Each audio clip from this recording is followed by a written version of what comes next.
Olha, no apagar das luzes de 2025, o Brasil viu nascer uma nova lei tributária que, sinceramente, botou fogo no parquinho.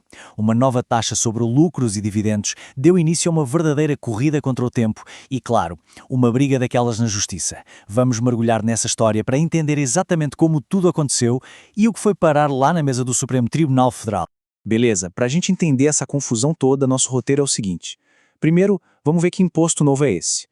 Depois, os dois problemões que ele criou. Um prazo que era impossível de cumprir e uma penalidade que não fazia o menor sentido. Daí, a gente parte para o desafio no Supremo e, finalmente, a decisão que saiu nos acréscimos do segundo tempo. Então, vamos direto ao ponto. Para a gente sacar o tamanho da controvérsia, a gente precisa olhar para uma mudança, e que mudança, que a nova lei trouxe. Basicamente, ela veio e, pá, acabou com uma isenção de imposto de renda sobre lucros e dividendos que já valia há quase 30 anos. Não é pouca coisa, né?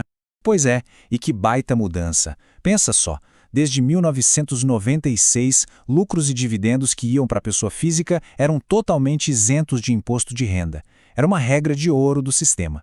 Aí chega a nova lei e vira o jogo completamente, criando uma nova alíquota de 10%, porque ela resolveu chamar de altas rendas. Ok, mas o que a lei considera alta renda? Bom, o número mágico ou trágico, dependendo do ponto de vista, é este aqui, 50 mil reais. Ou seja, qualquer distribuição de lucro que passasse desse valor num único mês para a mesma pessoa, pronto, já acionava o gatilho do novo imposto. Certo. Agora a gente entra no primeiro grande problema que essa lei criou. Ela até ofereceu uma saída, uma forma de manter a isenção para os lucros de 2025. Só que tinha uma condição. Uma condição que as empresas olharam e disseram, não, espera aí, isso é literalmente impossível de fazer. O X da questão fica bem claro quando a gente olha para essa linha do tempo. Repara só, a lei é publicada no fim de novembro. E qual o novo prazo que ela dá? 31 de dezembro do mesmo ano. Isso deu para as empresas o quê? Pouco mais de 30 dias para fazer um processo que, pela lei normal, elas teriam até o final de abril do ano seguinte. É uma diferença brutal. E por que isso é tão inviável assim? Bom, é simples. Não dá para fechar as contas de um ano inteiro antes do ano acabar, né? Pensa bem, as empresas precisam fechar a contabilidade, preparar todos os balanços, chamar uma auditoria independente para conferir tudo, convocar a reunião de sócios. É um processo super complexo, que leva meses, não dias. E olha, isso não era só reclamação de empresário, não. O próprio Conselho Federal de Contabilidade, que é a maior autoridade do assunto no país, foi lá e soltou uma nota técnica falando com todas as letras. Essa exigência é tecnicamente inexequível e juridicamente inconsistente, ou seja, o órgão máximo dos contadores disse que a conta simplesmente não fechava. Isso deu uma força gigantesca para o argumento. Agora, se o prazo já era um problema, se preparem para o segundo. Uma falha que criava uma distorção matemática, assim completamente bizarra. Basicamente, a lei criava situações em que ganhar mais dinheiro significava, no fim do dia, levar menos para casa. Parece loucura, né? Mas era exatamente isso. Dá uma olhada nessa tabela para entender a armadilha. A pessoa A aqui recebe 49 mil reais. Como está abaixo do teto, imposto zero. Leva os 49 mil limpinhos para casa. Agora olha a pessoa B. Ela recebeu um pouquinho mais, 51 mil. Só que aí vem o pulo do gato. O imposto de 10% não era só sobre o que passou do limite, era sobre o valor inteiro. O resultado, ela paga R$ 5.100 de imposto e no bolso dela sobram 45.900. Ou seja, menos do que a pessoa A, que ganhou menos. Então a pergunta que fica é, como assim ganhar mais e levar menos para casa? Essa situação é um paradoxo total, não é? Ela simplesmente ignora um princípio básico de qualquer imposto justo, que é o da capacidade contributiva. A ideia é que quem ganha mais, paga mais. A lei estava fazendo justamente o contrário em certas situações. E qual era o impacto disso no mundo real para as empresas de verdade? Bom, a ação judicial que foi para o Supremo mostrou essas simulações aqui. Pega o caso de duas pequenas empresas, faturamento igualzinho. A da esquerda tem uma margem de lucro de 12%, o que dá um lucro de 48 mil por mês. Imposto, zero. A da direita é um pouquinho mais eficiente, tem uma margem de 13%, o lucro sobe para 52 mil. E o imposto? R$ 62.400 no fim do ano.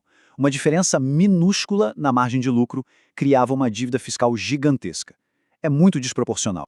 Bom, com esses dois problemas gravíssimos na mesa, de um lado um prazo impossível de cumprir e do outro uma penalidade que não fazia sentido nenhum, o palco estava montado. A história ia parar, inevitavelmente, no Supremo Tribunal Federal. E quem vestiu a capa de protagonista nessa história foi a Confederação Nacional do Comércio, a CNC. Como ela representa milhares de empresas de todos os tamanhos que iam ser diretamente atingidas por essa lei, foi ela que bateu na porta do Supremo para contestar tudo isso. O instrumento usado para isso tem um nome complicado, Ação Direta de Inconstitucionalidade, ou ADI. Mas, trocando em miúdos, é basicamente dizer para o Supremo, olha, essa lei aqui está ferindo a Constituição, ela não pode valer. E os argumentos eram exatamente os que a gente viu, que o prazo era absurdo e feria a segurança jurídica e que o jeito de calcular o imposto era completamente injusto. E aí, o clima ficou tenso.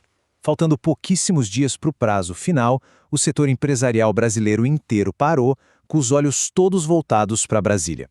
Todo mundo esperando uma decisão do Supremo que podia literalmente evitar o caos fiscal.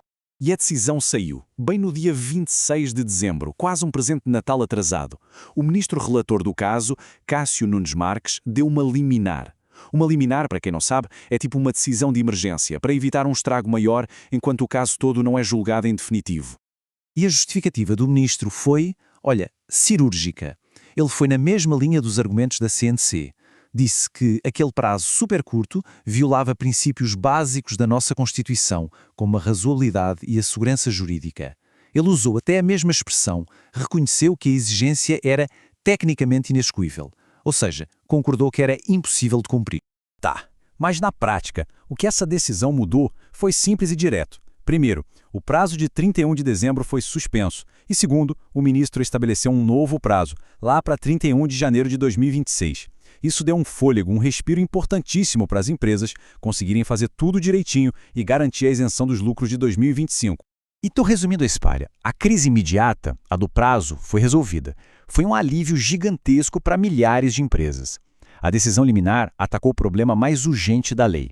Mas, e sempre tem um mas, né?